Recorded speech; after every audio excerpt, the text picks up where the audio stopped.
વાત સુરતની સુરતમાં યુવતી સાથે દુષ્કર્મ કેસમાં આરોપીને સજા ફટકારવામાં આવી। વિધર્મી આરોપીને કોર્ટે 20 વર્ષની સજા ફટકારી છે।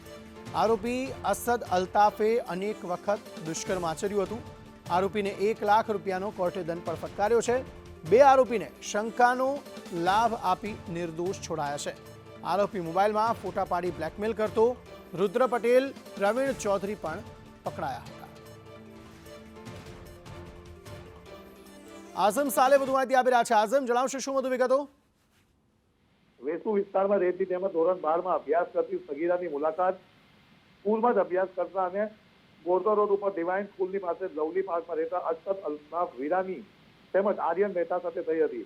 આ દરમિયાન સગીરા સાથે બ્લેકમેલિંગ કરવામાં આવી હતી। વિવિધ પાર્ટીઓમાં એના સાથે જતા હતા અને સગીરાને અસદ વચ્ચે પ્રેમ થયો હતો। અસદે સગીરાના નગ્ન ફોટા પાડીને તેને બ્લેકમેલ કરવાનું શરૂ કર્યું હતું। આ સમગ્ર મામલે માતા પિતાને જાણ થતા વેસુ પોલીસમાં ફરિયાદ નોંધાઈ હતી। આ કોર્ટમાં કેસ ચાલી ગયો હતો, જેમાં હિન્દુ યુવતી સાથે બળાત્કાર ગુજારનાર વિધર્મી યુવકને 20 વર્ષની સખત કેદની સજા ફટકારવામાં આવી છે। ફોનમાં ફોટા પાડીને બ્લેકમેલ કર્યાના વારંવાર રેપ કરવાનો આરોપ હતો અને જે અન્ય બે હતા તે આરોપી રુદ્ર અને પ્રવીણને શંકાનો લાભ આપીને નિર્દોષ છોડી મૂકવાનો હુકમ પણ કોર્ટે કર્યો છે। જી, આભાર સમગ્ર માહિતી આપવા માટે।